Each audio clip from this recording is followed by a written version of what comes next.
إن الحمد لله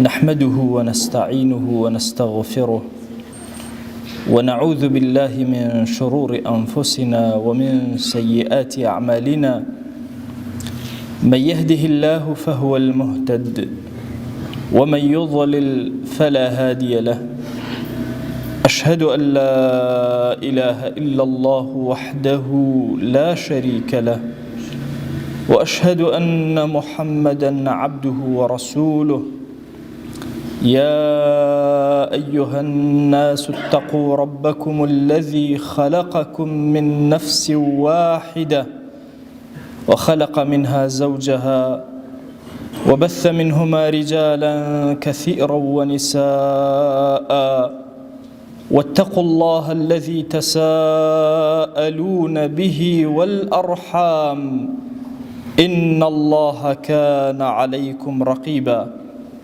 لپاش سپاس و ستایشێکی بێهامتا بۆ کردگاری مەزن و داواکردنی درود و ڕەحمەت بۆ سەرگیانی پاکی پێشەوای مرۆڤایەتی محەممەد صلی الله تعالی عليه وسلم. بەڕێزان و خۆشەویستانم، ئینسانی موسڵمان کە نعمەتە فرەکانی خوا بەسەر شانیەوە ئەبینێ، لە نعمەتی لەشساغی و ئەمن و ئەمان و ڕزق و خانە و لانە و زۆر لەم نعمەتانە کە ئەبینێ هەندێک جار چاوی قایم ئەبێ.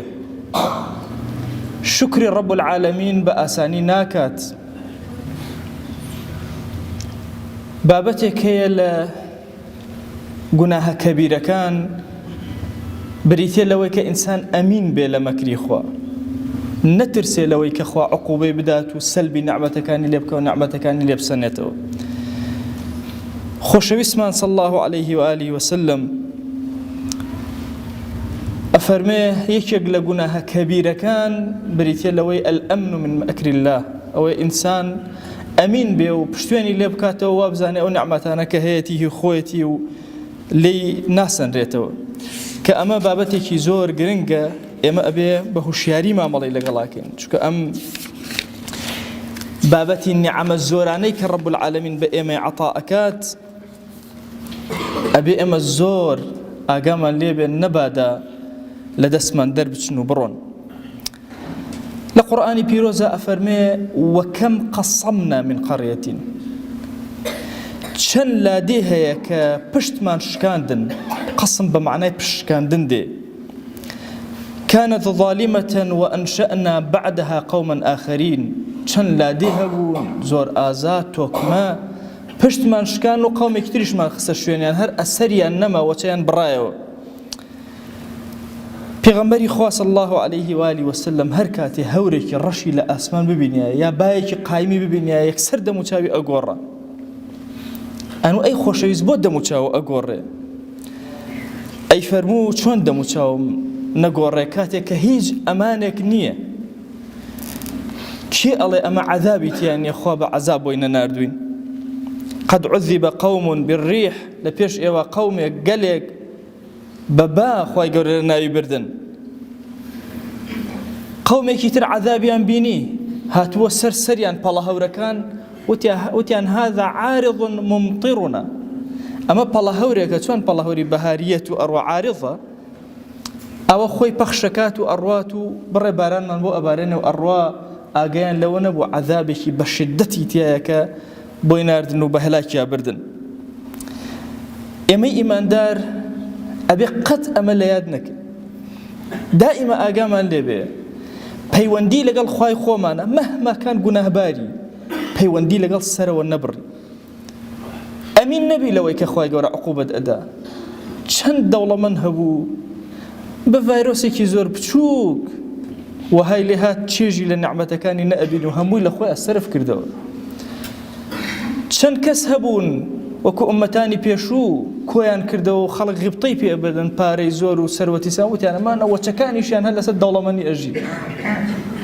بینیمانن خوای گەورە چۆن خۆیان وەچەیانی بڕاندەوە و چۆن لە سجنا محاکەمە کران و کۆتاییان پێهات. ئێستاش هەروایە ئەوەی کە ئەبینی بە حرامخۆری قەڵەو ئەبێ و پڕ ئەبێت وا نەزانی ئەمە تا سەر پڕە، لە وەچەکانیان ڕنگ ئەداتەوە ئەبینی وا نەزانی وەچەکانی بە تێری ئەیخۆن سووک ئەبن و لە وەچە سواڵیشیان دەست نەکرد ڕۆژێکیان پێغەمبەری خوا صلی الله عليه و آله وسلم لە خزمەت مهاجرینە بە دەوریەوە دانیشتە بوون فەرمووی یا معشر المهاجرین هۆ معشەری مهاجرەکان و قەومی مهاجر ئەوانەی کە هیجرەتیان کردووە لە پێناوی خۆ لەناو مەدینان کورە پێنج شت هەن پێنج شت إذا ابتليتم بهن وأعوذ بالله أن تدركوهن خو أجر أم بينشتا أجتن لبه كابتلاب بيوي مصيبتي جورا روتان تيأكا بينشت بنا أجرم بخوا إن شاء الله أوي تيناكون وتيناكوتن فرمي هيج قومك النية لم تظهر الفاحشة في قوم قط حتى يعلنوا بها هيج قومك نبو كفاحشة يا زور بوردولة دركة وهتاوك إعلاني أكنوا أشكرا فساد بأشكراء إلا فشى فيهم الطاعون طاعون لنا أو قوم يبلو أبيتوا والأوجاع التي لم تكن في أسلافهم هند النخوشي إيشو أزار روي أنتي إيكا لبوبا بيريانا نخوشي إيشو أزاري وين نبينيو فاحشة وقناه بأنواع جوركان يوا حتى لبنهانية بكري أمد لخيرا كبأشكراء كرا شاوري مصيبة رب العالمين ك بۆیە زۆر کات گەنج ئەڵێن ماوەسا گوناهانێک ئینسان بە پەنهان بیکایە بە ئاشکرا بیکا جیاوازەکەی چییە؟ بە ئاشکراکردنی گوناه محارەبە و جەنگە لەگەڵ خوایە بەڵام بەنهێنی دیارە ئەو کەسە حورمەتی ڕەب العالەمین ئەگرێ بۆیە بەنهێنی گوناهەکەی ئەکا بەتایبەتی چینی گەنجە بێ زۆر وشیار بێ مەچۆ لەگەڵ ڕەفیقێکەدا دانیشە گرتەیەکی خراپ سەیرەکەی پێنج شەش کە سەیری ئەکەن پێکەوە ئەوە ئیعلانتان کردو ئەوە جەنگ لەگەڵ ڕەب العالەمینە ئەکەی ئیتر شەرمت لە خوا نەماوە یان نێرگە لە ئەکێشی دامەنیشە سێچوە بڕۆ بە دزیەوە هەر گوناهێکت بە دزی کرد هێشتا تۆ لە خەیرای کە بە ئاشکرا کرد و ئیعلانت کرد ئیتر موسیبەتەکان ڕوو تێئەکە ئیتر بەڵاکان ڕوو تێئەکە بۆیە ئێمە ئەبێ زۆر هوشیار بین لە مەسەلەی گوناهە فساد لەناو هەر قەومێکە لە هیچ قەومێک نابڕێ دیقەت بدە کام قەومە زۆر زۆر پێشکەوتووە لە ڕووی دیانەت و دینداریەوە فەساد تیایە هەرەمێنێ جەنگ لەگەڵ دەروونە هەرەمێنێ بەڵام کەی فەساد بە ئاشکرا کرا و ئیعلانی کرا ئەو کاتە جەنگە لەگەڵ خوایە و موسیبەتەکان ڕوومان تێ ئەکا و ئەنواع نەخۆشی وەها کە لە باو و باپیرمان نەبووە ڕەنگمان تێ ئەداتەوە كرين وفروشتن وبازار سازي زور جرينج أفرمي ولم ينقصوا المكيال والميزان إلا أخذوا بالسنين وشدة المؤنة وجور السلطان كاتباسي ترازو بازي أكين يكسر ترازو نيته بيرشاو تو سيارة أفروشي وأكري أوي خلق بيرزا كيتو أوي خود بيت آسمان هارشتيك ما ملاك أكي أو ترازو بازي بي أو تري مطفف تنها أوانية ترازوكي بسوكي اشتكان تو تماتا فروشية بيرشاو تو تماتا بسوكي بكيرشة تنها أمانية همو سوچەکانی ژیان ئەگرێتەوە خۆشەویست خاڵی دووەمە فەرمێ هەر قەومێک لە کڕین و فرۆشتنا ساغ نەبوون ساغ ئەهاتن شتی خەڵکیان بێڕێزە کرد و شتی خۆیان ئەبردە ئاسمان یان شتێکیان ئەفرۆشت کە نرخەکەی خۆی ئەو نرخە نەبوو گرانتر ئەیان فرۆشت بەهاداریان ئەکرد إلا خوا جل جلاله سێ مصیبەت بەسەریانە ئەبارێنێ برسێتی ڕۆیان تێ ئەکە یەک دوو ژیانیان پێ ناچێ بەڕێوە شدة المؤنة يعني هەموو شتێ متەوەفیرە بەڵام ئەوەندە قورسە لەسەر شانی تۆ پێ و ناچێ بەڕێوە نەفریای ئەوە ئەکەوی پارەی کرێی کارەبا بەی کرێ ئاو بەی کورە کرێ خوێندن بدەی واد لێ وردە وردە لەناو مؤنە دەرناچی ساڵ بە ساڵ گرانی نەرم وای لێ تۆ دەرەقەت نایی بۆیە پیاوی ئەمڕۆ لە هەموو کاتێ ناڕەحەتترە هەرچی هەوڵەیە بۆ ماڵ و مناڵی خۆی مانووەکە فریان ناکەوێت شدة المؤنة اینجا لەگەڵ ئەمەشە جەور السوڵتان زوڵمی سوڵتانەکان ئیتر دەست پێ ئەکا بە سەرتانە ئەگەر هات و ساغ نەبوون لە بازاڕە کەسی موسڵمان لە مزگەوتە ساغە لە بازاڕە ساغە لە مزگەوتە خیانەت لە نوێژەکەی ناکە لە ناو نوێژا بێ و دڵی لە دەرەوە بێ لە ناو بازاڕیشە خیانەت لە کڕین و فرۆشتنی ناکە واجبی سەرشانی ئێمە دووشتە. ئێمە ئەهلی قورئان و ئەهلی عیمرانین، لە خزمەت قورئانە ئەبین بۆ پەروەردە، لەسەر زەویە واجبە لەسەرمان سەر زەوی ئاوەدان کەینەوە عیمرانی کەین. سێهەم ئەفەرمێ هەر قەومێک زەکاتی ماڵەکەیان نەدا قەتەڕاتی ئاسمانیان لێ ئەگیرێتەوە. لەکوێ باران کەم باری خەلەلێک هەیە لە زەکات. زەکات زۆر کات دەوڵەمەند وازانێ مافی خۆیەتی، زەکات مافی تۆ نیە، مافی فوقەڕای ئەو وڵاتەی تۆیە. ماوەردی ئەفەرمێ ئینسان کە بە تەبعی خۆی مەدەنیە، خۆی گەورە وەهای کردووە هیچ دەوڵەمەندێ بەبێ فەقیر ناژی، هیچ فەقیرێکیش بەبێ دەوڵەمەند لەسەر زەویان ناژی، بۆیە تەوزیعی ئەدوار کراوە. ئەو پارەی لای توێ وا نەزانی هەتا سەر لای توێ، ئەمە تەوزیعی ئەدوارە، ئەمڕۆ لای توێ بەین لای کەسێکی ترە. بزانە چۆن مامەڵەی لەگەڵا ئەکەی. ئەفەرمێ زەکاتیان مەنع کرد، مونیعوا القەطر، قەتەڕاتی ئاسمانیان لێ ئیگیرێتەوە.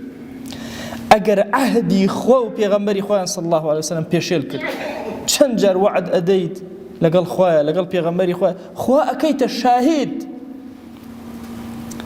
إلا سلط الله عليهم عدوا من غيرهم إلا خوا جل جلاله دژمنێکی دەرەکی زاڵەکە بەسەریانە. واتە ئەگەر عەهدەکان و پەیمانەکان لە نێوانمانە نەما، دژمنی دەرەکی ئیتر یەهودە نەسارایە مەجووسە، هەر کەسێک هەیە زاڵە بێ بەسەرتا خۆت خاوەنی هیچ شتێکی خۆت نابی. پێنجەم ئەفەرمێ ئەگەر ئەئیمەکان، مەلاکان، شێخەکان، قودوەکانی دین ئەگەر دەستیان نەگر بە هەموو کتابی خواوە جەلە جەلالوه، هاتن وەیەتەخەیەڕوا مما ئەنزەل الله، هەندێک لە ئاەتەکانیان هەڵەبژارد و باسییانە کرد، وازیان لە هەندێکی ئێنە لە دینداریە، إلا جعل الله بأسهم بينهم، إلا جەنگیان لە بینی خۆیانە ئەبێ خەڵکی موسڵمان. ئیتر ئەو مەلا لەو مەلا ئەخوێنێ، ئەو شێخ لەو ئەخوێنێ، ئەمی ترمان لەویت هەومان پێک، ئەو فکر لەو ئەخوێنە، لە بینی یەکترە مەشغوڵ ئەبین بە یەکترەوە، بەئسی ئێمە ئەکەوێتە نێوان خۆمان. بۆیە جیهانی ئیسلامی ئەمڕۆ بەم گیرۆدەیە ئەبینی. ئەمانەی کە خۆشەویستمان صلی الله عليه و آله وسلم فەرمووی هەر یەکێک لەمانە جێگەی هەڵوێستەیە بۆ ئێمە. گوناه بە ئاشکرا نەکردن، ئاگاد لێبێ لە کڕین و فرۆشتن، زەکاتەکەت جوان دەرکە، عەهدی خوا و پێغەمبەری خوا صلی الله عليه و آله وسلم بپارێزە، و قورئان بە کاملی وەرگرە، سوچێکی وەرمەگرە و سوچێکی واز لێبێنی. ئەگەر ئەمە بوون هەر یەکێک لەمانە، بەڵام موسیبەتی خۆی لەگەڵ خۆیەتی. ئێمە چی بکەین لەم بەڵام موسیبەتان ڕزگار بین؟ ئەمە گرنگ. خاڵ زۆرە لە خزمەتانە باسی کەم، تەنها دوو خاڵ باسەکەم. یەکەم بە چاوی نیعمەت سەیری نیعمەتەکانی سەرشانت کە و شکری خوا بکە. لەشی ساغت ئەبینی بەیانی هەڵ ئەسی ئەبینی ئەلحەمدولله ئەم بەیانە توانیم هەڵسم و لەسەر قاچی خۆم چوم دەستنوێژم گرت، سوپاسی ڕەب العالەمین لەسەر کرد. مناڵەکە دەبینی خوایە سوپاس بۆ تۆ یا ڕەبی، ئەبینی بایی ئەو ڕۆژە شتە پێ خەرجیکەی، سوپاسی ڕەب العالەمین لەسەرکە، چونکە ئەم نیعمەتانەی کە بەسەرمانەوە هەیە بە کوفرانە و بە غەفڵەت لە دەستمان دەرەچن، ئەبێ لە غەفڵەتا بێنە دەرەوە، ئەبێ زۆر ئاگەمە لە نیعمەتەیە، چاو کەرەوە چاو ئەزای چ نیعمەتێکە بەسەرەوەی. بیرکەرەوە ئێستا کە تۆ بە ئارامی ئەخەوی، ئەزانی چەند کەس هەیە ناتوانێ بخەوێ، بڕوا ئەکەن بەس خەومان نەمێنێ، هەموو ژیانمان نەفوت. ناوەرە خەوت بێت و خەویشە لێ نەکەوێ، حاڵەت چی ئەبێ؟ ژیان چ ماناو چ تامێکی ئەمێنێ؟ ناوەرە ئێستا بە ئیسراحەتی خۆت بە دانەکانت و بە زمانت و بە ناو دەمی خۆت خواردن ئەخۆی. بیرکەرەوە چەند کەس هەیە تەمەنا ئەکا جارێک بیتوانێ ئەم خواردنەی تۆ بخوا کە تۆ ئێستا ئیخۆی. دەوڵەمەندی چییە؟ بۆ کێ هەیە فەقیر بێ لە ئێوە؟ لە ئێمە کاممان هەیە فەقیر بین؟ بەڕاستی فەقیری ئەو کەسەیە کە لەسەر جێگایەوە بە سۆندەیەکەوە قەترە قەترە ناتوانێت چێژ لە هیچ شتێ وەرگرێت، ناتوانێت سەر ئاوێکی ئیسراحەت کە.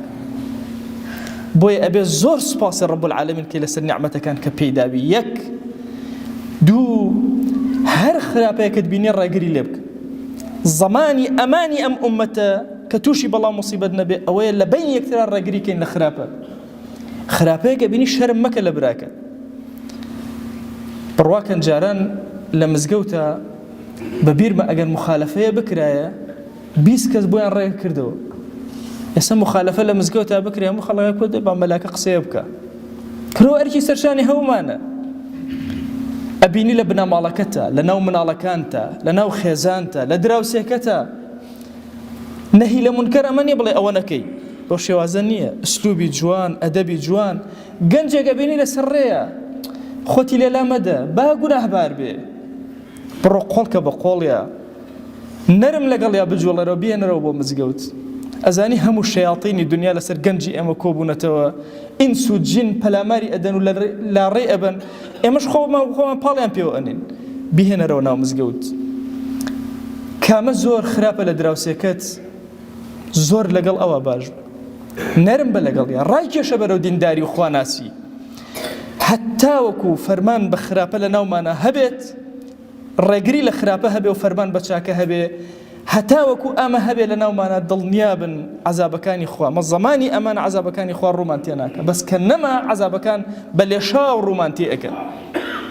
بۆیە ئێمە لە ئەمڕۆ لە هەموو کاتێ زیاتر پێویستە لەو غەفڵەتەی نیعەمەکان بینە دەرەوە چاوکەینەوە، دوو ڕێگری لە خراپەکان بکەین. هەر کەسە بە میقداری خۆی چەندێک پێت کرا لە لادەیەکە منکەرێک ئەبینی بڕۆ هەوڵدە محاولەکە. زۆرێک لەوانەیە کە تووشی منکەرات هاتوون ئەزانن زۆر بێکەسن، پێویستیان بە کەسێکە بیان هێنێتەوە، ڕایان گرێتەوە، ئومێد بە ژیان پێیان ببەخشێتەوە، کە ئەمە واجبێکی شەرعی سەرشانی هەمومانە. هەر یەکێک لە ئێمە لە ئاستی خۆیەوە ئەبێ کاری لەسەرکە لەعەل رب العالمین ئەو نیعمەتە فرە جوانانەی کە پێی عەتا کردوین دەوامی ئەکا بەسەرمانەوە و بەردەوامی ئەکا تا خۆمان و وەچەکانمان سوودمەند ئەبین لێی. خوای گیان ئێمە ئەمڕۆ تەنها لەبەر خاتی تۆ یا ئیلاهی خۆت ئاگات لێیە لەم جومعەیە کۆبووینەوە. بەخوا ئەم عەبدانەی کە هاتوونەتە ئەم ماڵە یا ڕەبی ئەمانە سەری بەرزیان نەوی ناکەن لە سوژدەیە، تەنها بۆ تۆی ئەکەن یا ڕەب. بەخوا ئەمانە ڕکوع نابن تەنها بۆ تۆ نەبێ یا ئیلاهی، بەخوا ئەمانە دەسی دوعا و زەلیلیان بەرز ناکەنەوە تەنها بۆ تۆ نەبێ. دەیا ئیلاهی ئەو نیعمەتانی پێت بەخشیوین بۆمان زیاد کە و لێمان مەگرەوە یا ڕەب العالەمین. یا ڕەبی خوای گیان ئێمە نیعمەتێکی زۆر بەسەرمانەوە غافڵین، خوایە ئێمە شکر و سپاس گوزاری تۆ ئەکەین یا ئیلاهی، ڕەحمەت و بەزەی خۆت بەسەرمانە ببارێنە یا ڕەب العالەمین. خوایە بەخوا هیچ کاتێک نەبوو بە ئەندازی نمەی ئەم بارانەی کە باری ئێمە دڵخۆشکە یا ئیلاهی سپاسێکی بێپایان بۆ تۆ بەرزەکەینەوە یا ئیلاهی، کە ڕەحمەتی خۆت جارێکی تر پێ عەتا کردینەوە و مەئیوست نەکردین لە ڕەحمەتەکەت یا ڕەب العالەمین. دەی خوای گیان داوات لێ ئەکەین بە ڕەحمەت و بەزەی خۆت لە گوناهەکانمان مەبورە. خوایە داوات لێ ئەکەین مانگێڕە لەو کەسانەی کە فەرمان بە چاکە ئەکەن و ڕێگری لە خراپە ئەکەن یا ئیلاهی. داوات لێ ئەکەین بە گەورەی خۆت بە ڕەحمەتی خۆت ئەو لاوانەی ئەو گەنجانەی کە هەموو کافرانی جیهان ئەیانەوێ لە خشتیان برن یا ئیلاهی هیدایەتیان بدە یا ئیلاهی بمان کەرە قەدەرێکی خێر بۆیان یا ڕەب العالەمین، دەرگاکانی خۆت بەسەر دڵیانە واڵاکە و ئێمە بکەرە سەبەبی یا ئیلاهی هەمویان بگێڕەوە سەر بەرنامەشینەکەت یا ڕەب العالەمین. دەی خوای گیان ئەبەم ڕۆژە مبارەکە ئەم عەبدانە ئەیانەوێت دوعا بۆ تۆ بەرزکەنەوە، تۆش زۆر کەریمی و دەسی کەس ڕەت ناکەیتەوە.